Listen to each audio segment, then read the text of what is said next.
Welcome to Quest Quill Tales.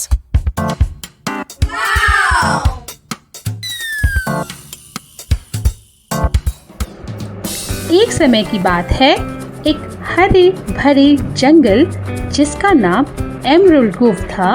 वहाँ एक छोटा टाइगर का बच्चा रहता था जिसका नाम था सिम्बा। सिम्बा अपने भाइयों और बहनों से थोड़ा अलग था। जहाँ वे सब खेलना और कूदना पसंद करते थे, वहीं सिम्बा शर्मीला था और अक्सर चिंता में रहता था। सिम्बा को सबसे ज्यादा दुख तब होता था जब वह दहाड़ने की कोशिश करता था। जब उसके भाई बहन बाघ की दहाड़ की प्रैक्टिस करते तो सिम्बा की आवाज एक छोटे से म्याऊ जैसी सुनाई देती थी। इससे वह उदास हो जाता था और कभी-कभी अन्य बच्चे उस पर हंसते थे। सिम्बा की माँ उसे गले लगाती और कहती, चिंता मत करो सिम्बा, तुम्हारी दहाड़ तब आएगी जब तुम तैयार रहोगे। लेकिन सिम्बा को इस बात पर यकीन नहीं होता था। एक दिन सिम्बा अकेले एक छोटी नदी के किनारे उदास बैठा था। तो तभी एक प्यारा हाथी जिसका नाम एल्लारा था, वह पानी पीने आया। उसने देखा सिम्बा उदास है तो हाथी ने पूछा, क्या हुआ सिम्बा? सिम्बा ने उसे अपनी दहाड़ की प्रॉब्लम के बारे में बताया। एल्लारा मुस्कुराई और कहा, एक महान बाघ बनने के लिए सिर्फ दहाड़ने की जरूरत नहीं होती, यह बहादुरी और दयालुता के बारे में है। हर किसी में कुछ खास होता है, तुम्हें सिर्फ यह पता लगाना है कि तुम में क्या खास है। यह सुनकर सिम्बा को थोड़ी राहत मिली। उसने अपने खास गुण को ढूंढने का निर्णय किया। उसने बंदरों की तरह पेड़ पे चढ़ने की कोशिश की, लेकिन वह बार बार गिर जाता था। उसने गिरगिट की तरह रंग बदलने की भी कोशिश की, लेकिन उसका नारंगी फर हमेशा दिखाई दे जाता था। जब सिम्बा ने लगभग हार मान ली थी, तभी उसने किसी को बचाओ बचाओ चिल्लाते सुना।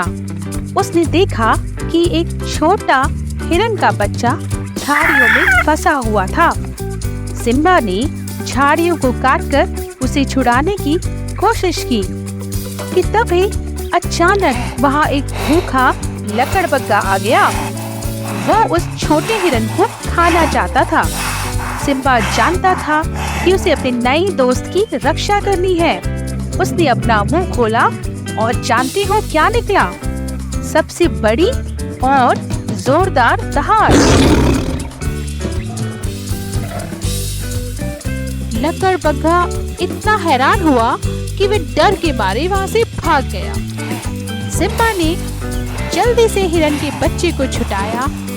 हिरन बहुत आभारी था और जल्द ही जंगल में सभी जानवरों ने सिम्बा की बहादुरी की कहानी सुन ली। उस रात सिम्बा ने अपने परिवार को बताया कि क्या हुआ था। उसने एक महत्वपूर्ण बात समझी। उसकी दहाड़ तब निकली जब वह किसी की मदद कर रहा था। उसे प्रैक्टिस या चिंता करने की जरूरत नहीं थी।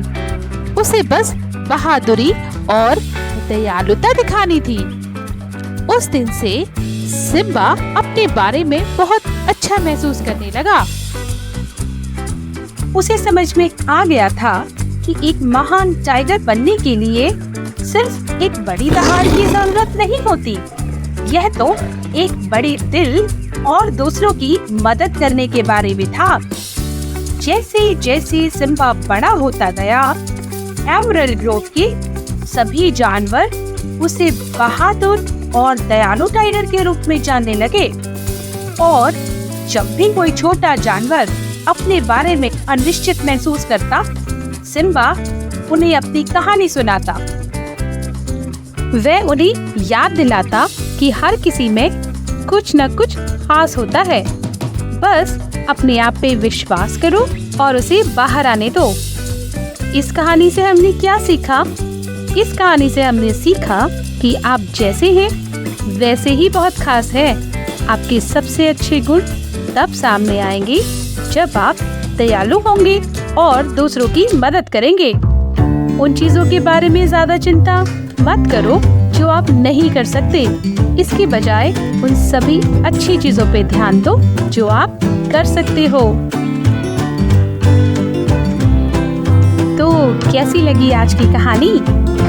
अगर आपको हमारी कहानियाँ पसंद आ रही हैं, तो प्लीज इस वीडियो को लाइक करें और हमारे चैनल को सब्सक्राइब करना ना भूलें।